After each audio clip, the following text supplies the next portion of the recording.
o Neymar continua genial. Neymar de primeira, Gabriel e agora! O laser, devolveu, Neymar que deixa aqui! Olhando para esses lances você pensa, ele é um gênio. E aí você lembra de tudo que aconteceu com o Neymar nos últimos anos.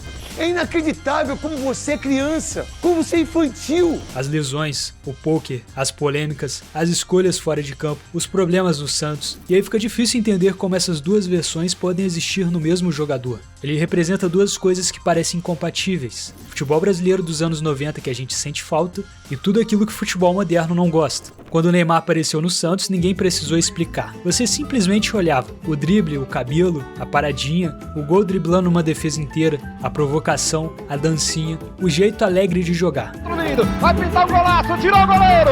Tava no Santos mesmo, né, Dele? Segundo jogo dele com a camisa do Peixe. O Neymar, que facilidade! Olha o legal, o Neymar pintou mais um, pedalou, que golaço! Neymar não jogava para cumprir o papel tático. Ele jogava para inventar, para se divertir. E foi assim que uma geração cresceu querendo ser ele. Não era só porque ele fazia gols, era porque ele fazia o futebol parecer alegre.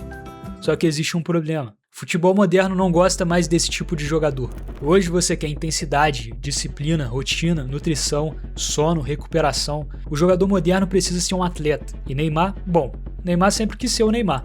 E não existe exemplo melhor disso do que uma cena que aconteceu justamente quando ele voltou para o Santos. Era 2025, Neymar estava jogando contra a Inter de Limeira, a torcida adversária começou a gritar o nome de Bruna Marquezine, e ele fez o quê? Bruna Marquezine! Bruna Marquezine!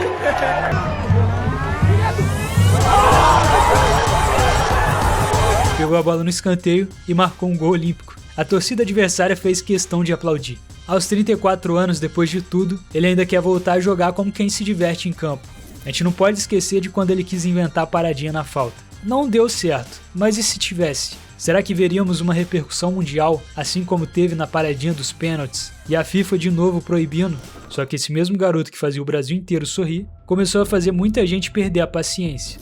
Eu poucas vezes vi alguém tão mal educado desportivamente como esse rapaz Neymar. Nós estamos criando um monstro no futebol brasileiro. A ousadia virou arrogância, a confiança virou marra, a provocação virou desrespeito. A vida pessoal começou a ocupar tanto espaço quanto o futebol. E quando o Neymar saiu do Barcelona para o PSG, isso ficou ainda mais claro. Ele deixou de ser apenas mais um craque brasileiro, virou uma celebridade global. E quanto maior ficou o personagem, mais as pessoas começaram a julgar o homem. Isso é normal? Cara, eu trabalho na Band há 23 anos. Eu nunca fui no aniversário da minha mãe. Seja responsável, rapaz. Esse negócio de pintar cabelo todo dia, levar não sei o quê. O Pelé nunca fez isso. Comportamentos fora do coletivo, mimado. Só enche o saco. Os caras só enchem o saco dele. Não, tem que... Vai te catar. E aqui eu acho importante separar duas coisas. Neymar realmente deu motivos para ser criticado. Não dá para colocar absolutamente tudo na conta da imprensa. Ele tomou decisões questionáveis, teve comportamentos questionáveis e principalmente nos últimos anos passou tempo demais machucado. Mas existe uma diferença entre dizer Neymar poderia ter feito escolhas melhores e dizer Neymar não foi um jogador fora da curva, porque essa segunda afirmação não sobrevive quando você olha para o que ele faz com a bola no pé. O melhor lugar para perceber isso é justamente onde tudo começou, no Santos. Quando o Neymar voltou para a Vila em 2025, a expectativa era enorme. Só que ninguém esperava que ele fosse o Neymar de 2011. Aquele Neymar já não existia. Ele tinha 33 anos, tinha passado por uma sequência brutal de lesões e o corpo já não respondia da mesma maneira. Em 2025 ele ainda sofreu novas lesões e perdeu uma quantidade enorme de partidas. Então a pergunta era, ele ainda consegue jogar? E quando conseguiu, a resposta foi sim. Chega Guilherme, tá na grande área, Neymar dominou, fintou, Neymar, golaço! Se o jogo seguir, ele vai pro fundo, freou, limpou, Neymar pra bola, perna direita! Mas de uma maneira diferente, porque no auge Neymar conseguia dominar uma partida fisicamente. Hoje isso é muito mais difícil, mas ele continua mostrando que a parte técnica não se desaprende. No fim de 2025, o Santos estava ameaçado pelo rebaixamento. Neymar estava com uma lesão no menisco do joelho esquerdo. Os médicos recomendavam parar e fazer uma cirurgia, mas ele decidiu jogar no sacrifício. Contra o Sport, entrou em campo com proteção no joelho, marcou um gol e deu uma assistência. Depois veio o Juventude e ele fez 3 gols. Nos últimos 4 jogos do campeonato, foram 5 gols e 1 assistência. Com Com isso, o Santos conseguiu escapar do rebaixamento. E aqui existe uma coisa muito interessante, porque você pode olhar para isso e pensar, é obrigação dele, eu concordo, mas também é paixão, é competitividade, é vontade de ajudar. Se a gente parar para pensar, isso dificultou ainda mais a chance dele ir para a Copa de 2026. E ele fez tudo isso para salvar o Santos do rebaixamento. Isso é muito louco, porque durante a carreira toda, ele fez um preparatório absurdo ali para disputar a Copa de 2018, Copa de 2022, e ele praticamente abriu mão de jogar outra Copa para ajudar o Santos. No fim das contas, ele conseguiu até ser convocado. Só que enquanto dentro de campo ele continuava encontrando maneiras de decidir, fora dele a história era completamente diferente. Em 2026 isso ficou claro quando ele estava no Campeonato Brasileiro de Pôquer, enquanto o Santos disputava uma partida. Cara, o Santos precisa do Neymar. Aí o Neymar tá jogando pôquer de novo. O Neymar tem um jogo da Sul-Americana, tem jogo sábado. Pô, fica em casa, né? E aqui eu não tô falando de jogar carta com os amigos, porque em dezembro de 2025 ele entrou num super high roller de 100 mil reais e conseguiu o impressionante feito de ficar em quarto lugar, levando cerca de 350 mil reais para casa. Ou seja, ele é muito bom no pôquer também. Um jogador profissional chegou a dizer que Neymar já joga em nível competitivo. E a crítica não é porque ele gosta do pôquer, porque o pôquer envolve madrugada, horas de concentração, uma rotina completamente diferente da de um atleta. E aí você começa a entender por que algumas pessoas ficam incomodadas com a postura dele. Porque imagina a rotina de um jogador de futebol de 34 anos que precisa controlar cada detalhe do próprio corpo e ao mesmo tempo encontra prazer em passar horas numa atividade de madrugada.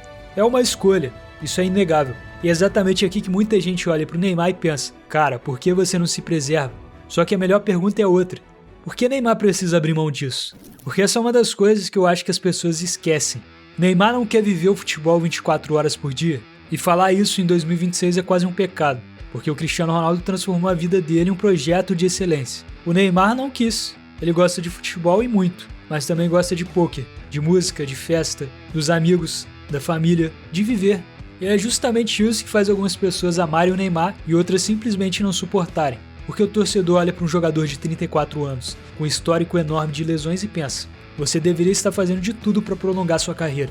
Só que aí vem a parte que deixa tudo ainda mais contraditório, porque enquanto o Neymar está sendo criticado por jogar pôquer, ele entra em campo e faz isso. 2 gols no mesmo jogo, e na comemoração ele ainda faz referência ao pôquer. É difícil dizer que o Neymar não é o culpado, porque enquanto outros se preservam da polêmica, ele participa dela, ele responde, ele provoca, ele compra a briga, às vezes até quando não precisava. Isso aconteceu novamente em 2026. Durante um treino do Santos, Robinho Júnior driblou o Neymar. Neymar ficou puto e deu um tapa no moleque. O episódio virou uma nova polêmica, e aqui não tem muito o que dizer, foi errado e ponto. Isso é importante, porque ser irreverente não significa estar sempre certo. Ser competitivo não justifica tudo, e nem toda crítica ao Neymar é uma perseguição. Às vezes ele simplesmente erra. Só que pouco depois aconteceu outra situação que mostra exatamente o outro lado. Em 2026, ele realizou mais uma edição do seu leilão beneficente. Um evento importante que arrecada dinheiro para ajudar as crianças atendidas pelo Instituto Neymar Júnior. Inclusive, pouco se fala do projeto do Instituto, hein? O problema não é o leilão, o problema é quando ele aconteceu, porque Neymar tinha um jogo importante pelo Santos no dia seguinte. E você pode até perguntar, qual é a necessidade de um jogador profissional passar horas em um evento desse tipo, na véspera de uma partida? Principalmente um jogador que já sofre tanto com lesões. Só que Neymar fez uma coisa diferente, ele não ficou. Agradecer a todos. Hoje não vou poder ficar o leilão todo, porque amanhã tem um jogo. Neymar saiu mais cedo do leilão, foi pra casa, descansou. No dia seguinte entrou em campo contra o Remo. E aí aconteceu aquilo que torna essa história tão Neymar. Porque ele não entrou em campo apenas para cumprir a tabela. Ele deu um passe que terminou a assistência, participou diretamente do resultado e depois ainda teve tempo para se divertir e provocar os torcedores adversários. E é justamente aí que existe uma coisa que talvez esteja faltando no Neymar dos últimos anos. Porque ninguém está pedindo que ele seja perfeito. O que as pessoas querem ver é o Neymar jogando bola. O Neymar que sai mais cedo de um evento porque tem jogo, que entra em campo, que decide, que dá assistência. E que depois de tudo isso ainda olha para a torcida rival e provoca. Porque esse Neymar é o que a gente conhece. Você pode passar 5 minutos lembrando de tudo o que ele fez fora de campo. Então ele recebe a bola e você lembra. É por isso que ele é tão diferenciado, porque Neymar continua sendo fora da curva, ele enxerga passes que os outros não enxergam, encontra espaços que não existem, consegue criar uma jogada do nada. Isso não desaparece com a idade, Em 2025 ele jogou pouco. Em 2026 ele também voltou aos poucos. Chegou a discutir com torcedores, teve problemas comportamentais, foi criticado pelas suas reações em campo. Tudo isso é real. Mas também é real que quando o Santos mais precisava de criatividade, a bola continuava procurando o Neymar. Então veio a Copa de 2026. Neymar voltou para a seleção. Depois de tudo, das lesões, das discussões sobre se ele ainda merecia estar ali, e dessa vez ele não chegou como um garoto que precisava carregar uma nação inteira. Chegou como um veterano. Só que a história não terminou com a redenção. O Brasil caiu nas oitavas e Neymar não conseguiu transformar aquela última oportunidade em uma Copa histórica. Mais uma vez ficou no quase. Mas até na eliminação existe um pequeno retrato da sua personalidade. O Brasil perdia por 2-0 para a Noruega. Nos acréscimos o Brasil teve um pênalti e Neymar bateu. Só que antes da cobrança ele estava discutindo com o goleiro norueguês. O goleiro tentou desconcentrá-lo. Cobrança. Donde queres? Donde queres? Tu a palo. Neymar pra bola. De mansinho bateu. Gol! E Neymar respondeu com gol. Depois continuou provocando. E nas redes sociais muita gente criticou. E sinceramente eu entendo. O Brasil estava sendo eliminado, não precisava daquela discussão, mas também existe algo muito Neymar nisso. Num dos momentos mais tensos da carreira, ele ainda queria entrar na cabeça do adversário, ainda queria competir, ainda queria provocar, ainda queria ser ele mesmo. E numa simples cobrança de pênalti ele mostrou por que é tão diferenciado. E aqui talvez seja um ponto de virada na carreira dele até a aposentadoria. Eu sinto que aqui ele voltou a ter paixão pelo futebol e vai fazer a gente desfrutar o resto do seu tempo jogando bola. Porque para pensar, durante anos ele achava que era uma pessoa não grata no Brasil, mas ele viu o quanto ele é amado e o quanto o povo pediu por sua convocação. Agora ele parece que entendeu o seu peso. Ele ainda é um moleque no futebol, do drible, do passe, mas agora finalmente está sendo o exemplo que deveria ser fora de campo. Mano, a gente tá disputando a nossa vida, nossa honra, tanto no brasileiro como na Copa do Brasil e na Sul-Americana. Então, mano, qualquer gol, mano, é tipo Copa do Mundo, caralho. A gente tem que vibrar junto, a gente tem que se abraçar, a gente tem que ficar feliz pelo companheiro que fez o gol. A gente não só trabalhar no dia a dia, eu quero lembrar e falar assim, caralho, com esse time aí eu conquistei alguma coisa. Com esse time aí, mano, a gente fez história e deixou nosso nome no Santos.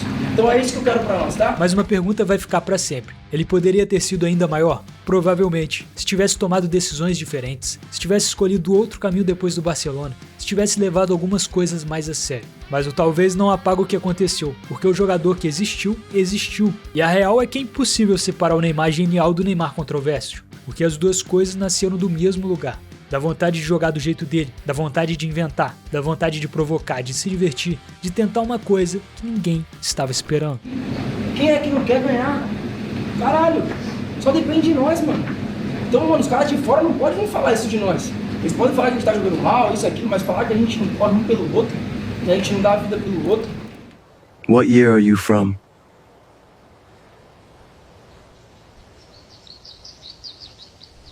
Yes. One last time.